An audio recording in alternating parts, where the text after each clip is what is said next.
Oh, okay, guys. Can we just take a moment? Let's take a breather, okay? Because there's going to be somebody here who's watching this on YouTube who is either sort of like going back into their prepubescent bodies. Maybe they were just finishing their A levels, like it was in my case with Dan as well. Maybe everyone remembers when Younes had more hair, when I was thinner, when Dan, was the same person. To be honest, I don't think Dan's changed that much. But it's. Oh no, Dan wasn't engaged.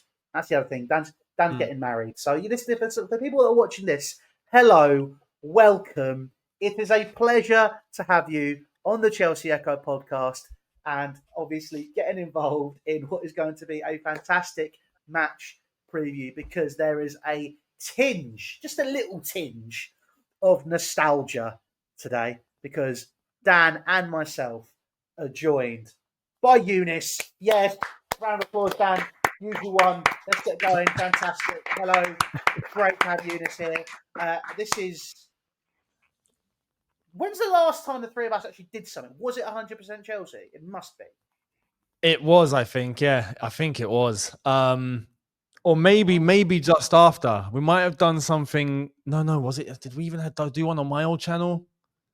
I actually don't remember, but it was around then. Which was the good part of nearly a decade. Yeah. Fuck. Oh my. I just felt a bit sick. It's flown, isn't it? It's flown. But I mean, firstly, thanks for having me on it, I have to say. And this I was really looking forward to this one because of this one point alone. Like for the ones that are OGs and they know, we've done a lot of content all together when we were doing 100% Chelsea, and the dynamic was always really fun. So this is going to be a top episode. I know that for a fact. So yeah, good to be on, man. This is a pleasure. Yeah, thanks for coming. We're excited, Dan. How are you feeling? Because obviously, I can't really put it into words because, like, Younes is basically my YouTube daddy. There would be no Louis Beneventi without Younes stopping me on Wembley Way. I mean, Dan, it's odd. I don't know how to explain this. It's an amazing feeling. I'm so excited.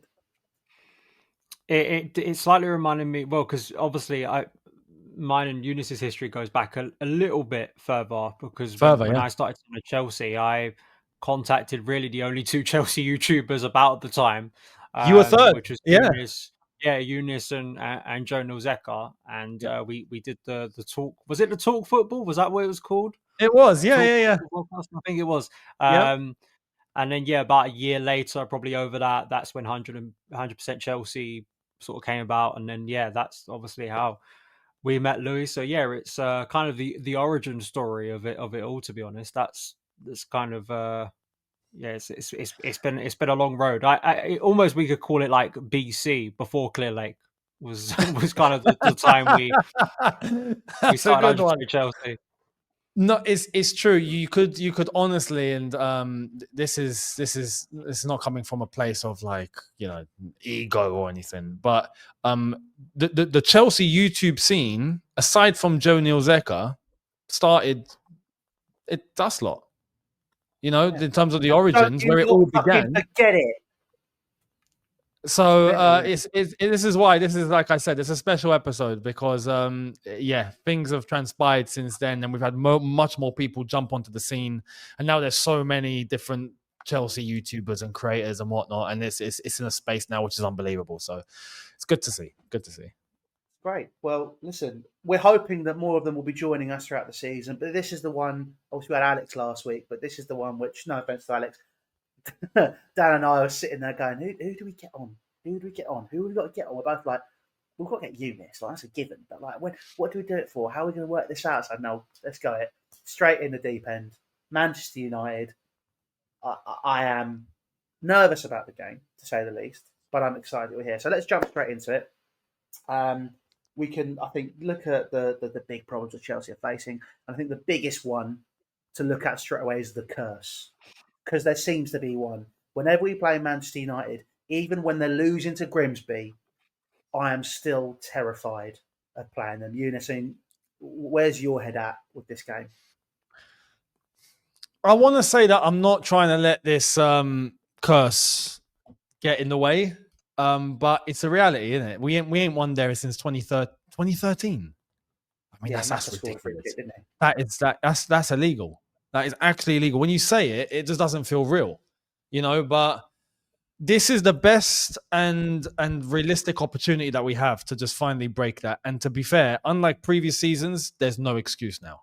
Like this season, I'm sorry, there's no excuse to not go to Old Trafford and pick up 3 points. Like Man United are in the bin fully. So this is where I feel many people have the nerves, is because they know deep down on the day United might just pop up out of nowhere.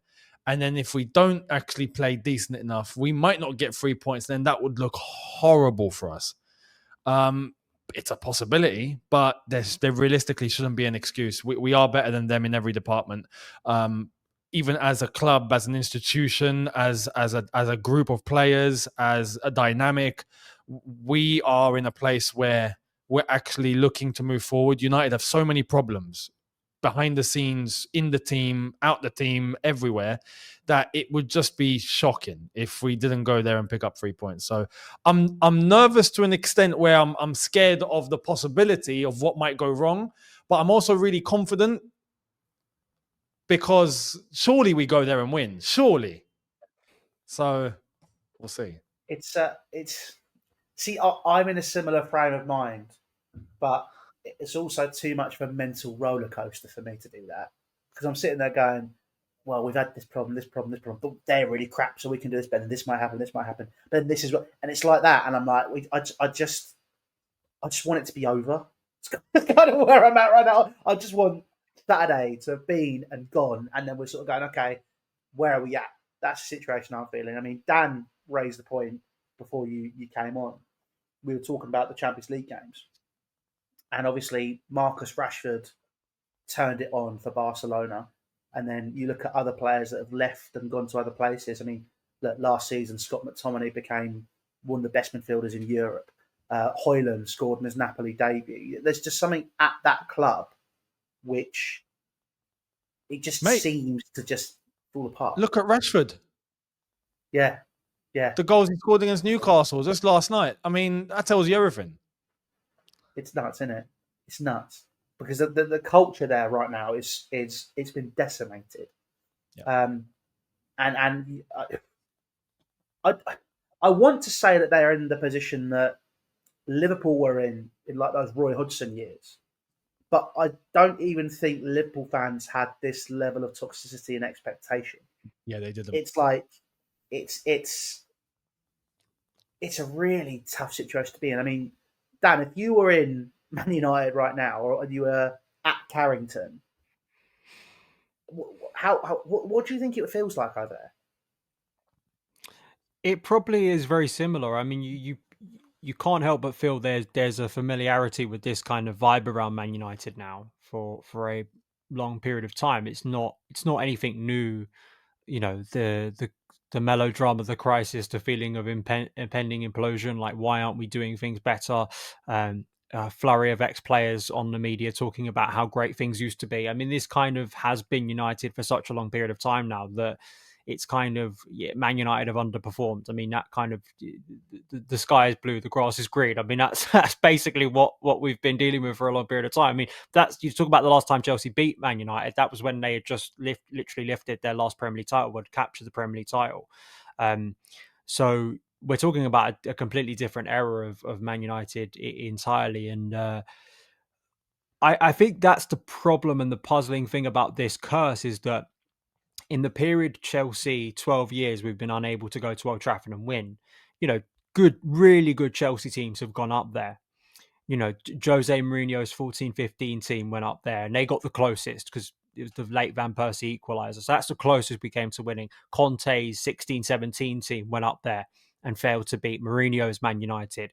Even last season, it's a weird thing where whenever Chelsea play Man United, it's not so much that Man United rise, or especially in more recent occasions, it's not that Man United rise to the occasion.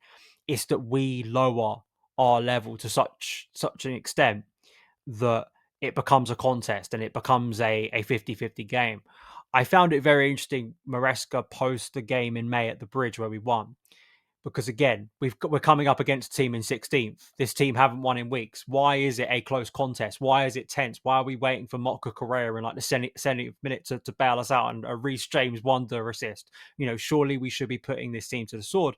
And he said that, there is just a different vibe about big games. And there is something to that, even in this terrible period for Man United, there were people last Sunday. You could look at that game last Sunday at the Etihad and think there was a chance that Man United turned up and won that game, because they have, in this era of Man United, still been able to beat Liverpool, still been able to beat Arsenal, still been able to beat Man City, and been able to beat Chelsea. So there is that that's why it's still tense, because it's not going up to Bournemouth. It's not facing even Brentford last week. There is still it is still Man United, even if the Man United kind of feels like a bit of a corpse of of an older version. And it's whether Chelsea have the mentality, have the confidence, have the conviction to go up there and play without the fear, without those other elements coming in. Because I just haven't seen Chelsea go to Old Trafford and put anywhere close to one of their best performances in a long period of time. We've gone to places like the Etihad and Anfield and put in better performances and maybe come away with a defeat. It's one ground I just have not seen us perform well at for such a long period of time. And it's hard to kind of gauge why that is, because it's not it's so many different players and coaches. You're like, this makes no sense. Like, surely the law of averages is Chelsea have surely got to win one of these games at some point. Yeah, and I think that the interesting thing you mentioned there was the level of performance and the pressure of playing Manchester United. And obviously, I think it ties in.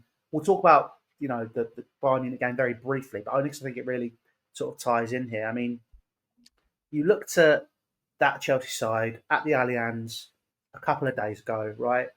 And in spells seemed to be very, very positive. We're on the front foot. I'd argue for the first, up until Bayern scored, I thought Chelsea were the better side, personally. And then you look at the Club World Cup and you look at that final against PSG and the way that Chelsea were just strutting through that midfield and that defence.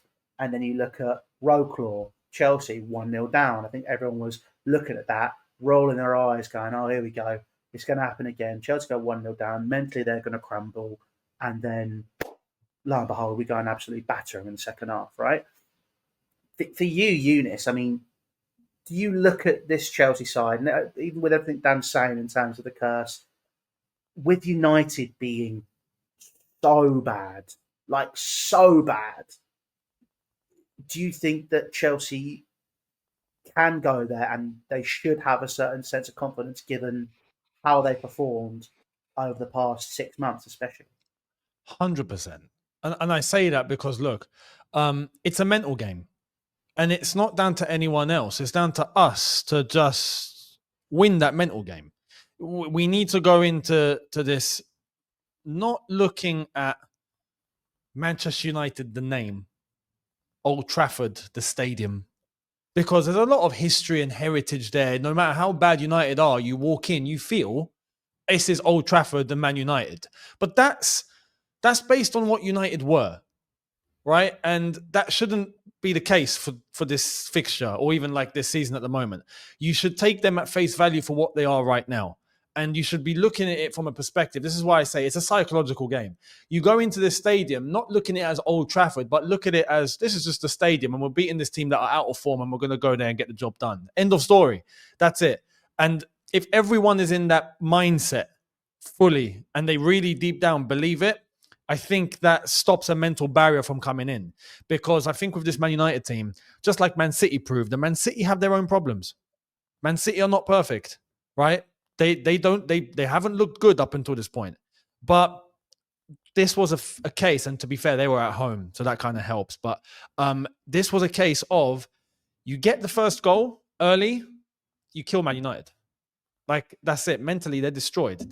Mentally, they're fragile at the moment. They're weak. So if you just knock on them a little bit, they'll smash, right? And if you just get that first goal and set the tone, all of a sudden, and we've been there with mental capitulations before, you know that feeling when we concede one goal and it's like, oh, that's it. The game's gone. Like, we're not coming back. It's done. That's where Man United are right now, because they know they can feel it. If we get that early goal, set the tempo, it should be, I don't want to say this, too cocky, but it should be a bit of a walk in the park at that point. But if we allow the game to go on and it's 0-0 and they start getting belief, for the sake of the occasion, Man United might step up. And that's what we want to prevent, because they are at home. And if all of a sudden that crowd does end up, really rising to it, then that's where mentally we might let ourselves go. And it does become, it's Manchester United again, when it's just not the case this season, and we shouldn't allow that to happen. So it's a lot of a psychological game, this one. And I just feel like we need to get an early goal. We get an early goal, we'll win the game. I also think that, like tactically is, you look at the way Chelsea are constructed to be a really good counter-attacking team. And against that Man United defence, which I think Gary Neville pointed it out, and it's true. Like, you look at the number of times Amorim changes his back three within a single game, which is weird, right? It's kind of one of those areas where, with a back three, back two, whatever it is, unless you're forced to change your defence, like by an injury, usually, or you get a player sent off, usually you're sticking with that defense. You're not disrupting it, at least until very late on and the game's done effectively, and maybe you want to give someone a run out. That's a position you stay with. Midfield, even fullbacks, and in attack, I think those are the areas we kind of know as football fans are up for fluctuation. You rotate, you naturally bring on players from the bench. It's that disruption that we saw against Man City, where you also then put Man United psychologically and just tactically in a position where they can't sit back. They can't suddenly think to themselves, we're going to do a really great counter-attacking job here against Chelsea. We now have to commit men forward. And if Maguire's playing in that defence, if Bruno Fernandes is in central midfield and he's playing, I mean, it's one of those bizarre things watching Amorim, who I think is a talented coach. You're looking at him and thinking, you've got Kobe Mainu sitting on the bench and you're playing Bruno Fernandes in effectively a 6 role. It's like, what are you doing? Mobility-wise, I'm looking at that and going, there is room for Chelsea to kind of feast here. And yeah, it's a combination of tactically and psychologically. Those two things combine a lot of the times, right? And also from set pieces. I mean, Man United are not great from set pieces, and Chelsea have been a lot better. They look a lot more threatening from set pieces this year. I mean, I'm really encouraged by what I'm seeing from Chelsea when they go up for a set piece now. Yeah, there's a confidence with João Pedro. There's a confidence with Marco Correa at the near post flicking things on and being a disruptor, that Chelsea can, with the goalkeeping situation too being up in the air with Man United. I agree. The first goal is key. I think there is an argument that you have to get through the first maybe wave of Man United. I can imagine Man United at 5:30 trying to come out of the block strong, which we've seen so far this season they can do. You have to respect that being away from home. You have to respect when you go away from home, there's always a wave of momentum from the home crowd. Barcelona had to deal with it at Newcastle last night. And then eventually, if you get through that first wave, you can start to play your football. And it's a classic, it's a lazy cliche, but I think in football, it kind of generally is true. You earn the right to play them, and then you can start to play your game. And yeah, I do agree with Younes that one goal can kind of, I think, really change the trajectory of this entire game for Chelsea, because so often they go to Old Trafford, they don't score first, the game drags, Man United get the first goal, and then we're chasing for the rest of it, and it's not a good situation. Yeah, it's very interesting to see how this United are going to transition, because they won't now, not under Amorim. No. Do you not think so? Because that was one of the things I wanted to talk about. Because, but if you think about it, right, when Pochettino was sacked, I think all three of us, and I was swayed by the score on this in the end, we're all quite enamoured by the idea of Ruben Amorim at Chelsea, and to see what's happened at Manchester United. We said at the beginning, Manchester United is a completely different kettle of fish. Like as a club, arguably, I mean, they're probably one of the worst run in the league right now. Like, do you reckon Amorim it's a blessing that Chelsea didn't get him. Or obviously, we can look back with hindsight in 2020 and going, look, Maresca's won X, Y, and Z. But do you ever what would have happened? Do you think if he'd come into this Chelsea side? Because I just don't see how it would fit and how it would work. So I don't blame Amorim completely for what's going on at Man United. In fact, when he was hired, I said he's walking into a war zone. Those were my exact words, right? And it's clear to see that Manchester United have bigger problems. That there's no manager or player that can walk into United now and solve it. It needs open heart surgery, fully, from the top down. But at the same time, I don't think Amorim's helping himself, because you can't expect your one way to work with every team that you manage. That's just not logical. I mean, even coming into United from Sporting Lisbon, what worked for him over there, he's literally trying to replicate the exact same thing, but not just replicate. Now he's trying to force it through. And your players are different. Your mentalities are different. Your problems are different. United as a whole has some bigger issues. You need to try and find something that's going to work now, just to get you some time, or not even just about buying time, but finding a way that's going to suit the players that you currently have. Because United, respectfully, at the moment, have two issues. They've got, and I'm talking in the team, they've got some players that are just not good enough for Manchester United. It's as simple as that. And they've got some players that are just not accustomed to playing the way that Amorim wants to play. They just can't do it. So when you're relying on certain players to execute a certain thing, it's out of Amorim's control at that point. Whether he does it well or not, that's not down to Amorim. But it's going to be down to Amorim to just keep expecting him to actually do it when he can't. You know, we saw Luke Shaw. I use this example because Haaland absolutely dominated Luke Shaw leading into that goal for the City goal. That's not on Amorim.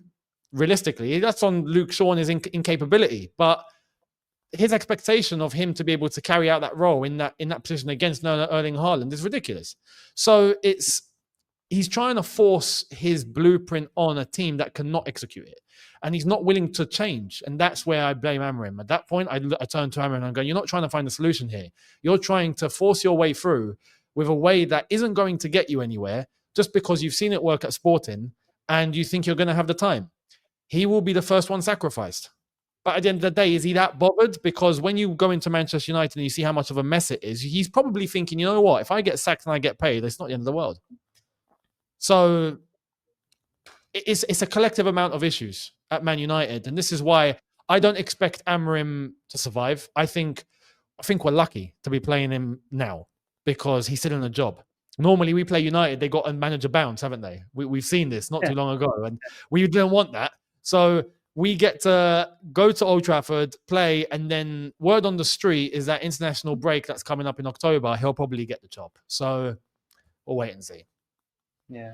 Well, there was big meetings, according to Athletic, wasn't there, with Jim Ratcliffe going to Carrington recently. So we'll have to see. However, we are not here to talk about Manchester United. We're here to talk about Chelsea. And, of course, look, with the Champions League campaign well and truly underway, Chelsea are looking to sort of get their own back now after that not painful defeat. I was quite proud of the boys on Tuesday, but the defeat in Germany. Let's hope Chelsea can go get the job done. Now, Younes, this is the most important part of the show. This is the Echo 11. So the beauty of the Echo 11 is we don't have to do what Enzo Maresca might do. There is no predictions here. This is the team that we would field. So last season, there was a lot of 4-4-2 and a lot of Marcus Bettinelli. So, you know, it's kind of a case of we were sort of like picking the team that we wanted to see happen. Bettinelli had the season of his career.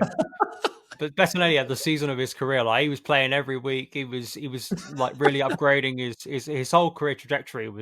That's how he got the move to Man City. He was playing every single week for us. So you got him that dream move, eh? Yeah. What can I say? We didn't get an agent's fee pro bono. Like that's our kind of policy around here. Yeah. No, we're like a charity that helps third choice goalkeepers get good moves. We're like Battersea Dogs Home for third choice goalkeepers. That's kind of what we're at right now. So, Battersea Hilario Home. Battersea Hilario Home. To be fair, one thing I did enjoy, I actually was getting, I think I've told you the story, Dan. About a year ago, I was at a physio appointment and I came out, it was Pancake Day, and I saw Hilario in Teddington eating a pancake, and I asked him how it was, and it was great. And he's living the dream of the third choice goalkeeper. You know, he eats crepes. You look at Bettinelli, just loved coffee shops, just any coffee shop you'd find him in there. And you know, I mean, who else? Who else has been like a bit of a Rob Green? That's a good one. He loves barber shops with his Mohicans. That I still do. You remember when he first started doing punditry? He had that big fuck off mohawk. Like, honestly, mental. This is it. This is the thing here at Chelsea Echo. We believe in the third choice goalkeeper. But saying that, in fairness, we'll jump straight into the 11. Isn't it mental that we have, if you were to do a combined 11, a better goalkeeper than Manchester United right now? And that says a lot. Easily, yeah. Yeah, and that's pretty wild. I think most in the league would at this point, to be honest. Yeah. Like, is there a team that you would like? I even think probably Leeds fans might go, no, I think we'll stick with our keeper. Thank you very much. Like, you know, so Melia as well. God, he's awful. I don't think it's Meslier anymore. They bought a new bloke in, didn't they? I'm pretty sure Meslier is just on the bench now. That says a lot because he's supposed to be the next big thing, wasn't he? Mm. I still remember having conversations with Nico about it, and he was sort of there going, "No, he's going to be amazing." I'm like, "Oh, right, okay, we'll see what happens." There's far too much. There's always far too much Kepa in him for me, and I think that's proven out, to be honest. Do you reckon Kepa starts ahead of Manchester United's goalkeepers? Yes, probably. Yeah. Comfortably, really? I'm not talking Bournemouth Kepa, by the way. I'm talking Kepa dealing with pressure. Yeah, but I mean that's a bit. I mean current Kepa. I mean, and even a few years ago Kepa. I mean, a few years ago Kepa was actually playing first choice football for Chelsea, if I remember rightly, because I think Mendy got injured or something. I can't Yeah, no, it's true though. I mean, Man United's goalkeeping department is a joke. I mean, and Onana should count his blessings. I said this. Now he's gone. Mate, go and revive your career in Turkey. Good luck to you. Well, he got man of the match in his first game, didn't he? And he got man of the match. I mean, again, saves something ridiculous. It tells you everything you need to know. It's mental. It's absolutely mental. But look, in terms of the goalkeeper, and in terms of formation as well, we'll just do the keep first, then we'll go back to formation. I know it's a weird order, but we'll go into it, right? Are we going with Sanchez or are we going with Slanina? No, to be fair, if this was last season, I'd consider that question. We'd go with Sanchez. Yeah. How are you finding Sanchez? Are you still comfortable? Not fully. I'll be honest, not fully. But he's looking better. And even just that last Bayern Munich game, he was clean. Didn't make an error at all. And some of the saves he was making, I'm like, you know what, fair play to you. And then when he was flipping out at Gusto, correctly so, I was like, yeah, tell him, Rob. You know, because he was completely spot on to react that way. So no, he's looked better. He's looked better. I'll go with Sanchez.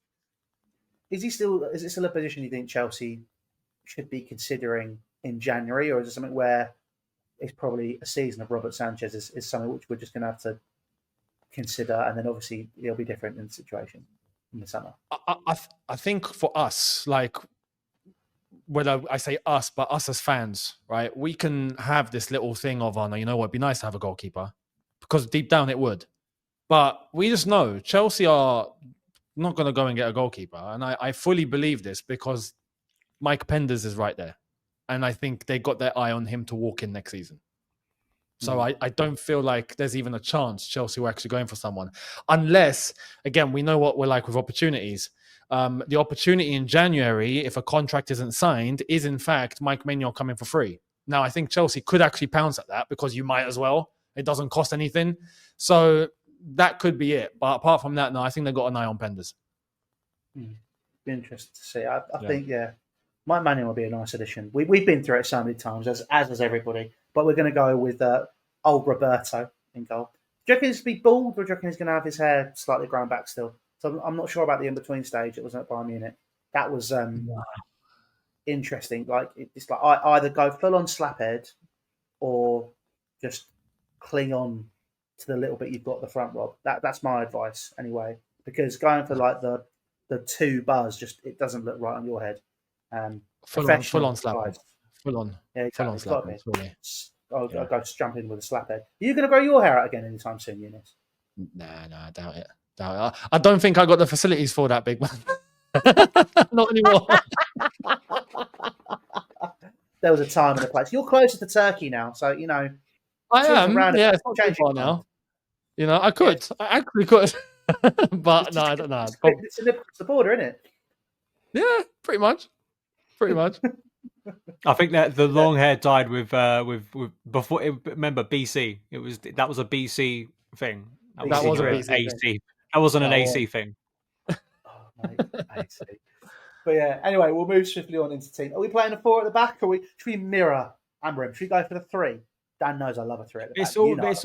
It's always weird to talk about Chelsea's formation because I guess you write it down as a 4, but then it kind of quickly morphs into a 3 most games anyway. So it's like we kind of are technically playing a 3, but you know it's just it's the personnel, isn't it? Like I think that's. Let's just go 4-4-2. Come on. 4-4 fucking 2. We're going to go for it. Those type of things. Lump it. Route 1 football. I love because this is my favourite bit of the show because it's so we always end up going so unserious because it's like everyone could do. Here's our predicted 11, but it's like what's the point? Have some fun with it. That's what I feel about it anyway. So 4-4 fucking 2. Are we actually in 4-4-2? I was joking, but no, I don't mind whatever formation. Do you want to do 4-4-2 or do you want to do 4-3? What are we doing? Whatever. Dan, you're cool. I mean, yeah, it's like the personnel for me isn't going to change. But they can look like a 4-4-2 if you want. I'm not that precious about it.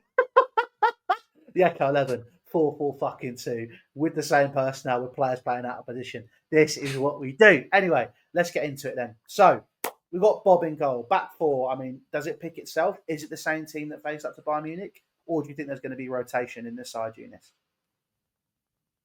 We're not allowed to pick injured players, no? No injured players. It's got to be the same back 4. You can't change it. No, it's got to be, hasn't it? I mean, Wesley Fofana, I'm slightly worried about potentially getting back into the team, if I'm being very honest. He needs some TLC. Like, go easy on him. Just like 10 minutes here and there, maybe for the next 10 games, and then we can start talking about him maybe starting. Maybe. Just take it easy. Because if not, I just know he'll break. He'll break. And he also just looked way short of fitness, didn't he, at Brentford? Like, I thought it was particularly the Shard goal. Like that's where he's supposed to be good. That recovery pace, and then he was nowhere to be found. And Tosin's exposed. The counter argument about the defense, right, is there's 2 points here. The first one is, do you keep Gusto at right back or do you move Reece back to right back? I guess the argument would be, how often are we ever going to see Reece James play 2 games in a week? You know, in short notice. I think that's always something you have to consider. On frustratingly, the other is Josh Achimpong. Is a name that I'd think of, and people have been bringing up. Like defensively, in the last 2 games, not look great. Like we've conceded some really, really poor goals.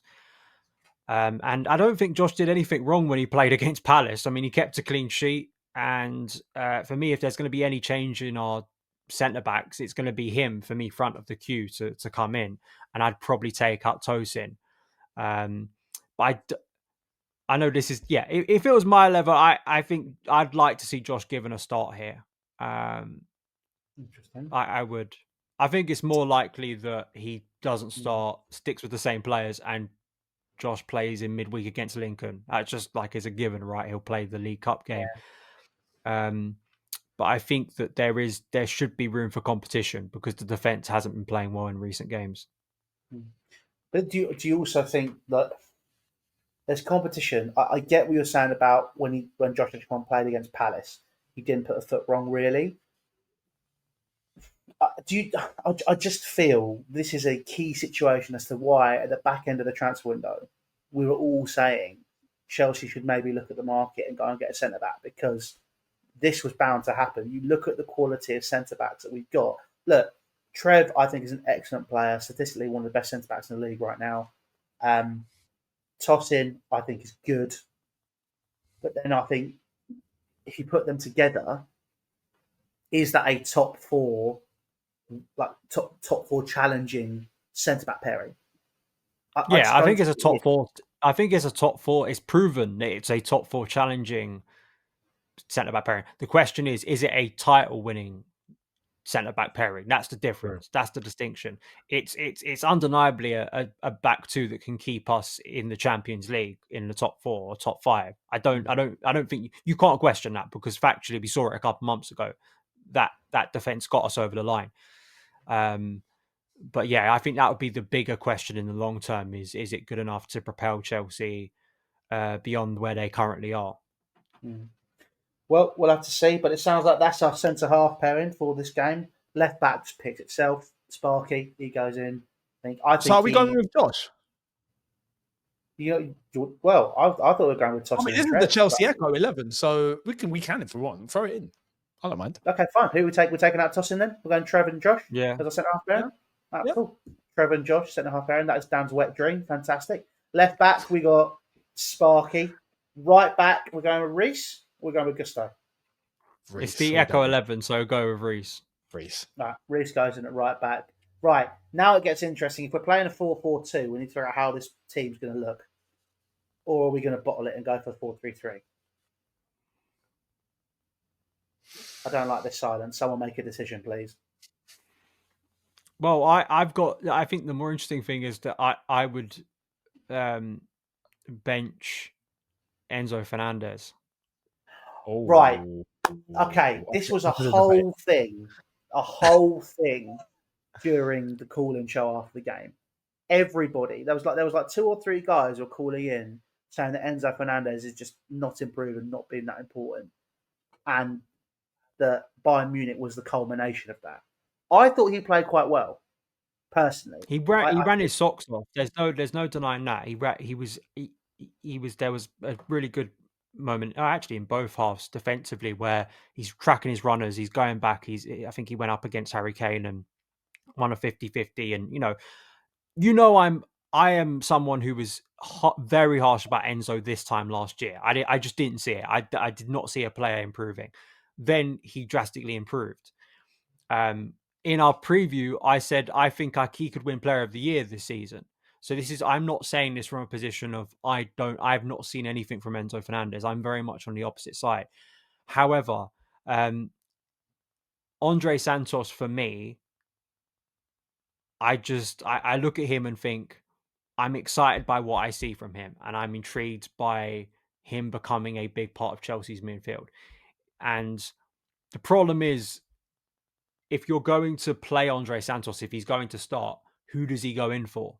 Because either you basically shift Enzo Fernandez forward, as technically we did on Wednesday and we did against PSG, and you shift Palmer out to the right, which I can understand, which then means that Esteval doesn't start, or Garnacho doesn't start, or Gittins doesn't start, and Pedro has to start. Like, Joao Pedro has to start at the moment. He just has to. I was going to put Sparky Playder up front. What? I'm being serious. I don't even think Sparky's fit. Is he? I don't even know if he has a pass to Cobham at the moment, because he didn't even get on the coach to Brentford, the short coach to Brentford. He had to get an Uber. Yeah, well, it's the Echo 11, isn't it? So I'm putting him in, but we'll come back to that in a minute. Let's carry on with Enzo Fernandez. Continue, please. Yeah. I think I just can't believe that Enzo Fernandez doesn't start this game. That's my honest take. I think that's what Maresca will just stick with Fernandez and Caicedo. But I do understand people's point of view when they look at Santos off the bench and the pass he played for. I know it was offside, but the pass he played for Palmer's goal was insane. And I think Santos as a talent is too good to just be a sporadic player. I think there is something there that you have to capitalize on. Everyone at the moment, and it's easier at right wing with Esteval because the position's kind of open, so people can kind of justify Esteval playing a lot of minutes. I think it's difficult in central midfield, but it's one of those where I think he has. I can just see Santos becoming a bigger player for Chelsea, and this conversation becoming a bigger talking point every single week. So that's kind of my position. Whether he should absolutely replace Fernandez in this game, I'm open to the idea that you don't for this game, but he absolutely needs to start becoming a player that we're talking about in conversation to start games consistently. I want to second that. No, Yeah. no. I feel like I don't feel like this is a case. I think within the fan base of shooting Enzo Fernandez down, like, oh, he's playing rubbish. No, he's not. I think most people will say that he's average. He's looking average, right? So it's not the worst thing in the world, but because of that, and because of what everyone sees in Andre Santos, I think people are calling for Enzo to not play. I think it's more because of Santos than Enzo himself. You know, if it was a thing of Enzo just playing really bad week in, week out, it's a case of just get this guy off the pitch and then you just don't even think about who's going to replace him. It's just this guy cannot play. That's not the case. Like, we know we can still play with Enzo. We probably just don't feel like we're getting the maximum that we can out of Enzo. But when we see Andre Santos, we're like, oh, this could be a better alternative, you know? So I second that, because every time we see Santos, and this is, I firstly, when we started the season and we were seeing the way that Enzo was playing, I argued the point, he just doesn't look fit. He just does not look fit. It's as simple as that. It's not a case of he can't play. He can play. He just doesn't look physically able, right? And I think he's actually gotten better against Bayern Munich. I think he looked pretty good physically. But overall, the performance, like I said, it was average, right? Andre Santos comes on, and every time he does come on, you can see there's an immediate impact, or there's an immediate lovely through ball, there's an immediate link, and I think him and Caicedo actually go really well together. And when you look at Santos, Santos is the direct replacement for someone like Enzo. You look at Sugo as a direct replacement for Caicedo. So when you see the dynamic between Caicedo and Andre Santos, they actually click really well. And Andre Santos doesn't look like just the normal sub player off the bench. He looks like someone that can come into the 11. So this is where I think it's a healthy conversation to have. Because if Enzo needs to not play 1 or 2 games, right, and we've got Santos, unlike last season where we just had players we just had to rely on because we didn't have anyone else to turn to, this could be a shout. So I'm actually in favor of going with Andre Santos and give him a start and see what happens, because I'm not worried about the dynamic he has with Caicedo or how he'll fit in. I'm not worried about that. My only thing is can he maintain the same level that he's shown coming off the bench when you start in a game? Because there can be 2 different things. You do get super sub players that come on and do well off the bench that can't do well when they start a game. I don't think that's Andre Santos, but we can see. So I'll be in favor of that, of having Santos start and give Enzo a little bit of a breather maybe and let him reset a bit. Okay. All right. Well, I've been outvoted. So it sounds like that is our double pivot, and it sounds like playing a 4-2-3-1 with Andre Santos and Moises Caicedo sitting. Do you know what? It's not even a case I've been outvoted. You've charmed me. That's exactly what's happened there. I'm very, very happy with that. So we'll go with that as the midfield double pivot. Number Good job, 10. Are we going with Cole Palmer back in the number 10, or is he staying out wide for you guys? In the 10. 10? I think in the 10 for this game. Yeah. Cool. And Right, so because I stress this, Esteval has to start. I know there's this thing of protecting the player. He's young, give him time, let him bed in slowly. He's ready. He's one of those rare ones you look at, and even for how young he is, he's a great start every game, because you saw the impact he had against Bayern Munich even when he came off the bench, right? And I felt like that was too late. I think Maresca should have done that much earlier. But he looks ready. Every time he plays, he's flowing. He has to start. So I would want to see Esteval on the right-hand side and Cole Palmer in the middle. And I think that actually helps Cole Palmer too.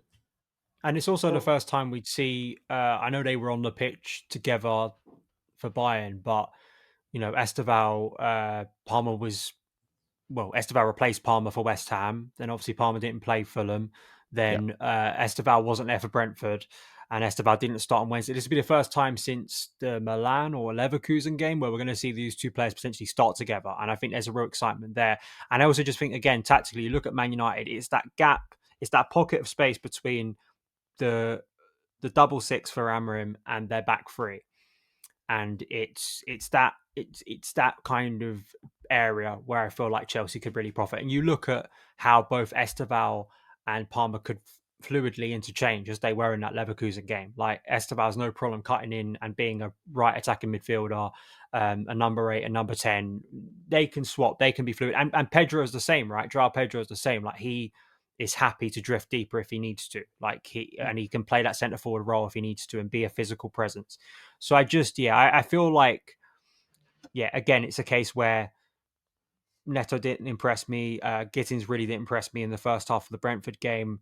Yeah, for me, Esteval has to be coming back in, and there's no excuse for like fatigue. He barely had any minutes in midweek.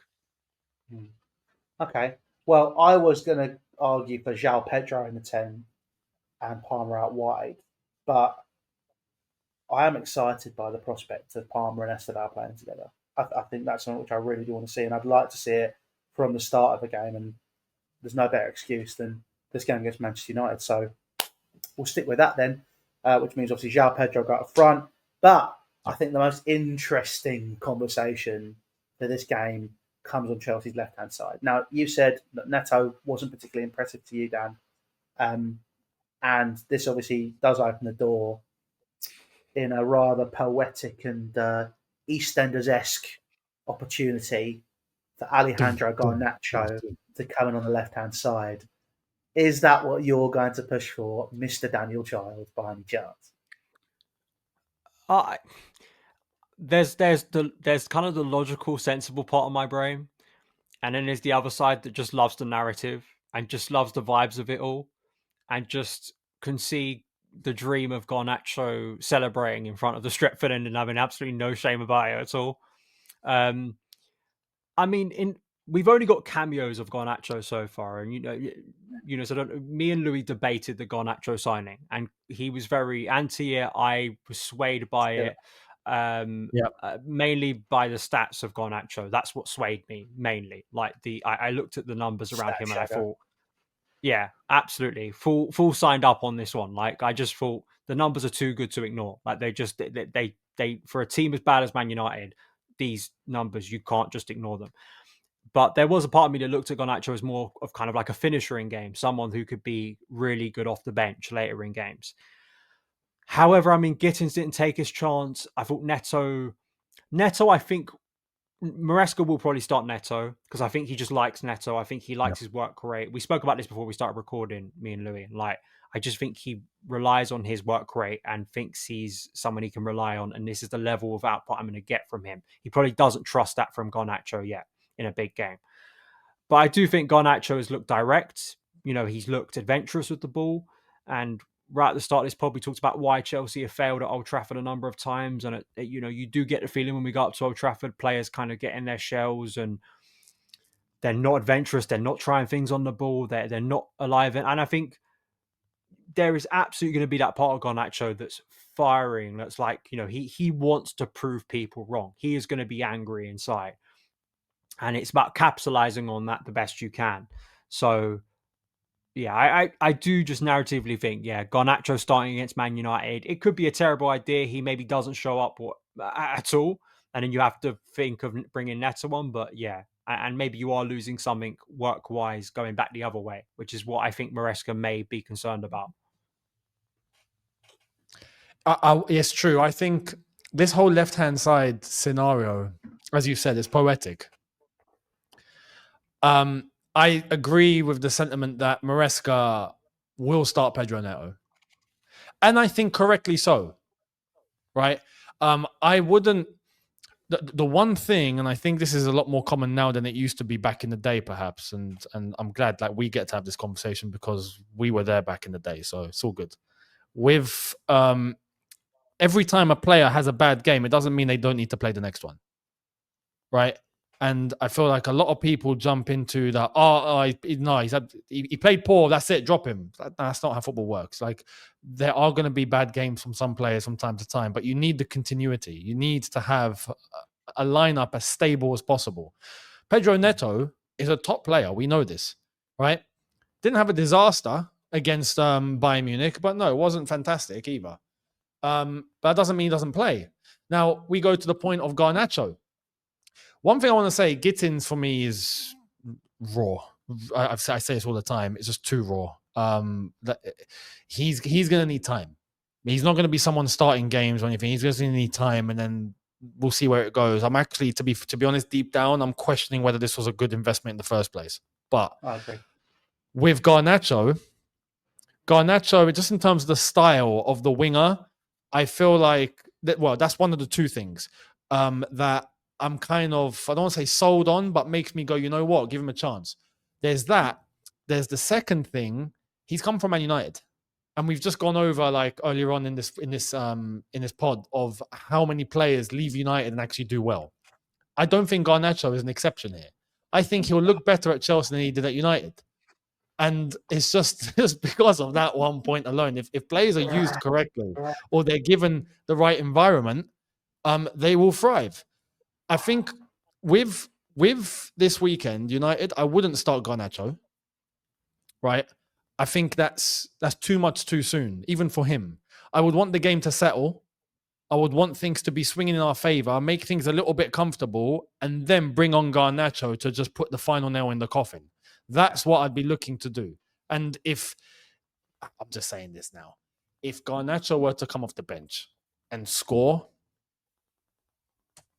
that's it. Liquidate United, end that football club, and I don't know, get a frame of a picture of Garnacho to stick at the shed end or something. He's a cult hero immediately if he does that. So surely as well, that would be like game over. Amorim would have to just resign on the spot. Like there's just narratively, like you just can't survive.